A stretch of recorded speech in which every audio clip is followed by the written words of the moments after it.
Hello friends and dear students, welcome back to my YouTube channel SS paediatrics.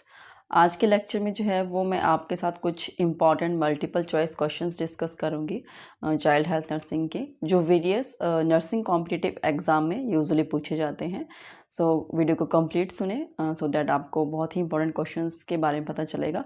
और आने वाले और भी वीडियो लेक्चर्स में जो है वो मैं काफ़ी सारे मल्टीपल चॉइस क्वेश्चन जो है वो कवर करूँगी। So let's start with the topic. Start करते हैं हमारे आज के क्वेश्चन से। In following which disease is characterized by muscular rigidity, locked jaw, risus, sardonicus and opisthotonus. तो इस टाइप के जो फीचर्स हैं वो हमें कौन सी कंडीशन में देखने को मिलेंगे? Options are meningitis, polio, tetanus and dengue. So the right answer is option C, tetanus. Next question देखते हैं। Which of the following statement sentences is not true? So ये जो हमारे पास जो statements जो sentences दिए गए हैं इनमें से कौन सी सही नहीं है? So हम options देखते हैं। If immunization status of a child is unknown, then there is a no harm in giving appropriate vaccines again. Next option है a minimal interval of 8 weeks is required between the administration of 2 live antigens. BCG is administered intradermally over the deltoid muscles. And next है हमारे पास oral polio vaccine is a live vaccine. तो यहाँ पे जो है कौन सी statement है जो गलत है, मतलब जो सही नहीं है हमारे पास? So the option is B, जो मिनिमल इंटरवल जो बता रहे हैं कि हमारे पास जो है वो 2 लाइव एंटीजेंस जो वैक्सीन हम देते हैं उनके बीच में मिनिमम जो है वो 8 वीक्स का होना चाहिए, तो वो नहीं है, वैसा नहीं होता है। बाकी जो है हमारे पास ऑप्शंस जो हैं वो सही हैं। सो नेक्स्ट हम देखते हैं next question. In following which is the commonest congenital surgical disorder of the stomach? So common जो कॉन्जेनाइटल एक सर्जिकल डिसऑर्डर है स्टमक का, सो हम देखेंगे यहाँ पे ऑप्शन है हमारे पास hypertrophic pyloric stenosis, then phimosis, Hirschsprung's disease and megacolon. तो यहाँ पे जो है कॉमन की बात की जा रही है, कॉमन की बात करेंगे। अदरवाइज़ यहाँ पर और भी आप देख सकते हैं कि कंडीशन जो है वो स्टमक की कॉन्जेनिटल सर्जिकल डिसऑर्डर्स हैं, बट कॉमन अगर हम देखते हैं सो the right answer is option A, hypertrophic pyloric stenosis.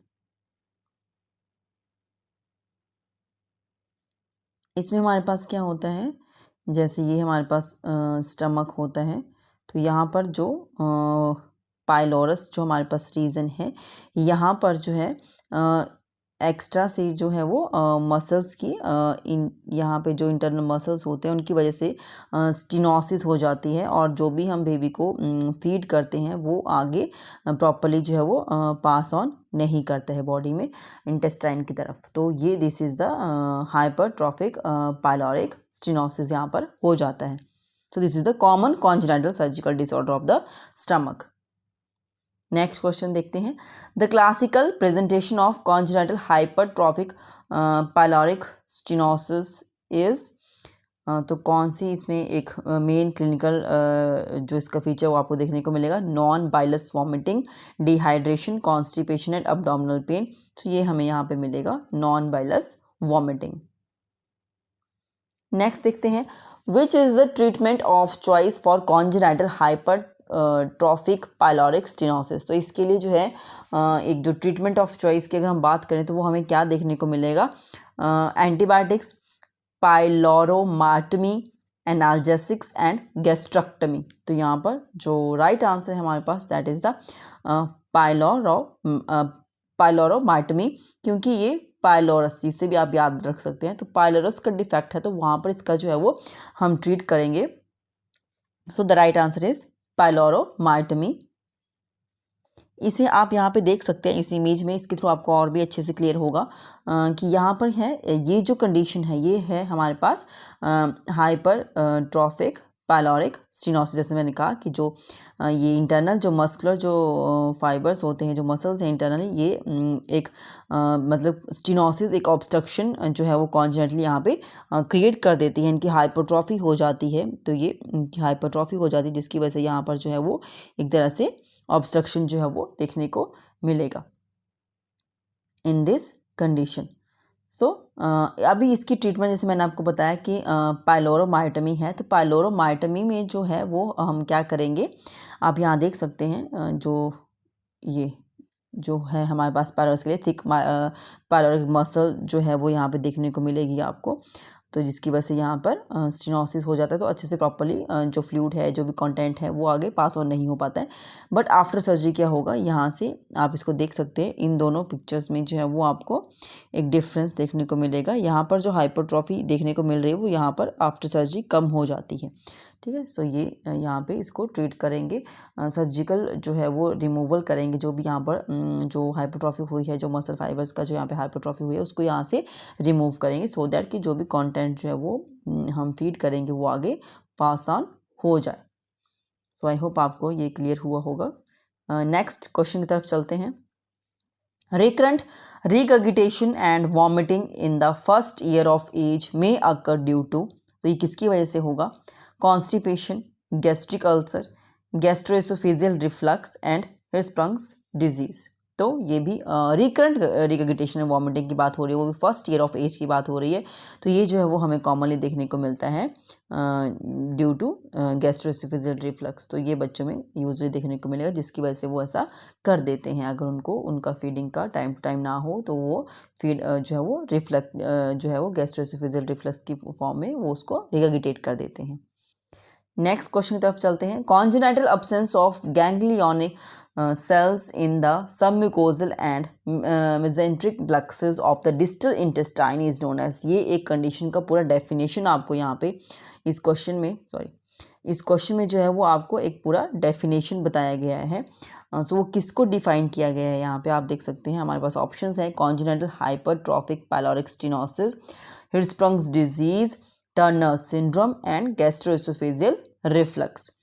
So the right answer is Hirschsprung's disease. तो हिरस्प्रंग्स डिजीज़ में जो है वो हमारे पास इंटेस्टाइन का जो है वहाँ पर जो है वो गैंग्लियोनिक सेल्स जो है वो अब्सेंट होते हैं, तो जिसकी वजह से वहाँ पर जो है वो मेगाकोलोन बन जाता है, क्योंकि चीज़ें आगे पास ऑन नहीं होता है, फूड कंटेंट जो भी है वो आगे पास ऑन नहीं होगा, तो वहाँ पे उसका डिस्टेंशन हो जाता है उस एक पार्ट का, that is why we call this Hirschsprung's disease as a megacolon.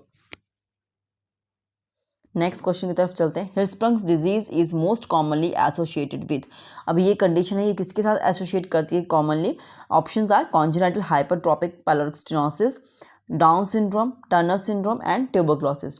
So the right answer is Down syndrome.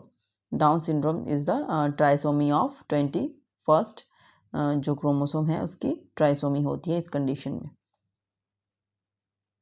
यहाँ पर आप देख सकते हैं जो मैंने अभी आपको बताया था क्वेश्चन में जो एक डेफिनेशन दिया गया था हिरस्प्रंग्स डिजीज़ के लिए कि there is a absence of ganglionic cells in the submucosal and mesenteric plexus of the distal intestine, ठीक है। सो ये हमारे पास जो है वो डिस्टल हमारे पास इंटेस्टाइन का पार्ट है, लार्ज इंटेस्टाइन का, this is the ascending, then this is the transverse and this is the descending, और ये हमारे पास जो है वो सिग्मोइड कोलोन जो है वो हम इसको एक तरीके से बोलते हैं। तो यहाँ पे आप देख सकते हैं ये नॉर्मल है, यहाँ पे गैंग्लियोनिक सेल्स हैं और यहाँ पर कम है, तो जिसकी वजह से जो एक नॉर्मल पेरिस्टाल्टिक मूवमेंट जो होती है, जो फ्लो होता है जो कंटेंट का, वो आगे पास ऑन नहीं हो पाएगा, क्योंकि यहाँ पर जो नर्व सेल्स हैं जो जिन्होंने आगे इसको पुश ऑन करना था, जो मसल्स को मैसेज देके, वो नहीं हो पा रहा है, जिसकी वजह से यहाँ पर क्या होगा, जो भी कंटेंट है वो यहाँ पर डिपॉजिट होना शुरू हो जाएगा, जिसकी वजह से इसका हाइपरट्रॉफी हो जाएगा, एनलार्ज हो जाएगा, due to which this condition is also known as mega colon, क्योंकि कोलोन का डिसऑर्डर है तो कोलोन यहाँ पे आ गया, और मेगा मीन्स साइज में बड़ा। सो आई होप आपको ये क्लियर हुआ होगा इस पिक्चर की हेल्प से। आगे चलते हैं, आगे क्वेश्चन देखते हैं।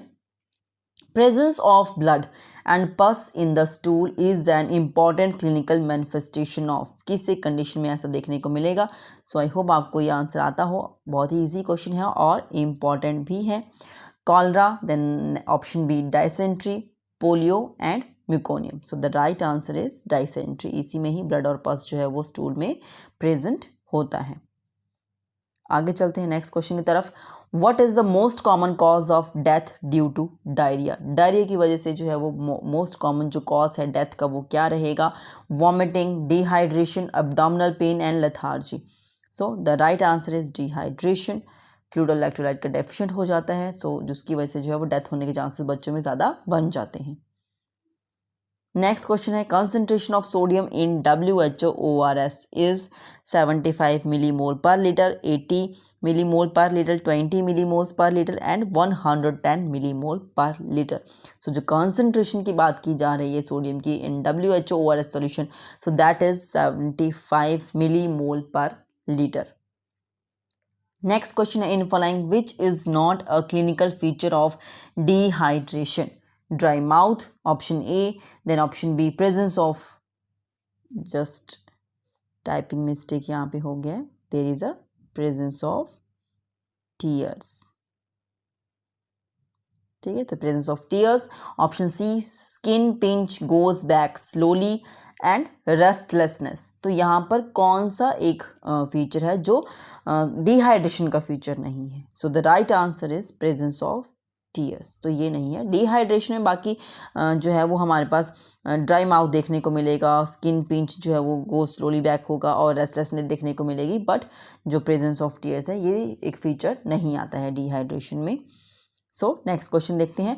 Most common cause of acute otitis media in children is. So क्या है मोस्ट कॉमन कॉज जो है वो एक्यूट ओटाइटिस मीडिया का बच्चों में? तो वो हम देखते हैं। ऑप्शन है हमारे पास streptococcus pneumoniae, haemophilus influenzae and corynebacterium. So the last option हमारे पास है both A and B, means दोनों ही ऑप्शंस करेक्ट हैं। तो यहाँ पर जो राइट आंसर है हमारे पास that is option B, streptococcus pneumonia and haemophilus influenza both are responsible to cause acute otitis media in children. Next question देखते हैं। A baby presents following features, ear pain, irritability, excessive crying and pulling of rubbing the ear, the baby is suffering from. अभी बच्चे के कान में दर्द हो रही है, बहुत ही ज़्यादा इरिटेट हो गया बच्चा, एक्सेसिवली क्राई कर रहा है, अपने जो ईयर्स को है उनको रब भी कर रहा है और खींच भी रहा है। So the baby is suffering from deafness, otitis media, sinusitis and pleural effusion. तो बहुत ही क्लियरली जो है वो इसका आंसर आपको देखने को मिलेगा। So the right answer is option B, otitis media.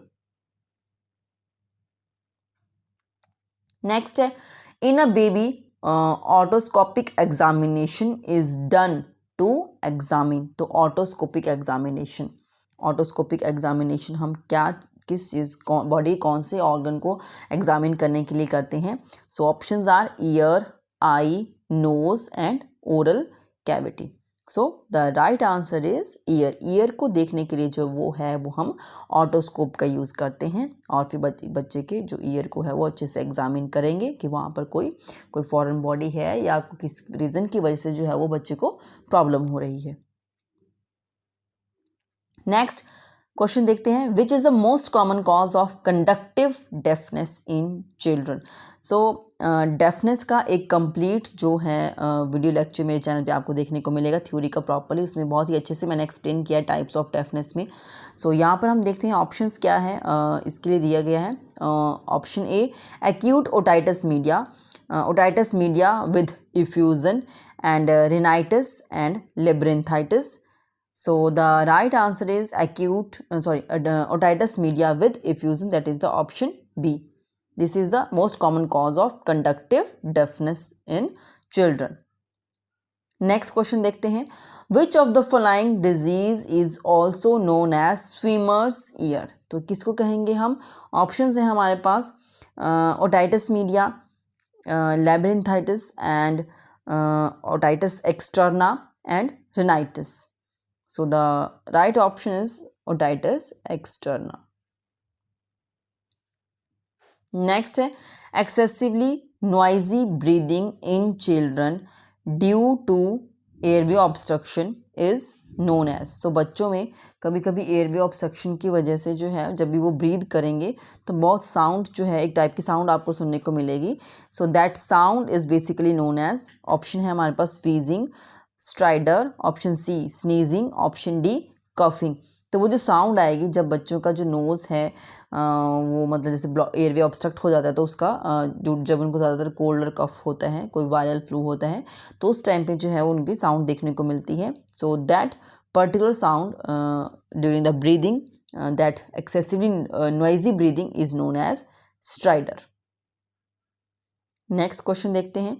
Total lung capacity in a new born is 100 ml, 150 ml, 500 ml and 350 ml.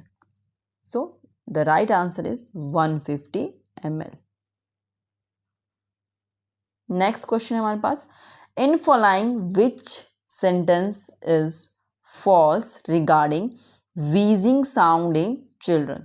तो कौन सा सेंटेंस जो है वो फॉल्स है. Option A, it is a high pitch whistling sound. It can be auscultated by the stethoscope only. It occurs due to partial obstruction of lower airway and it is predominantly expiratory in nature.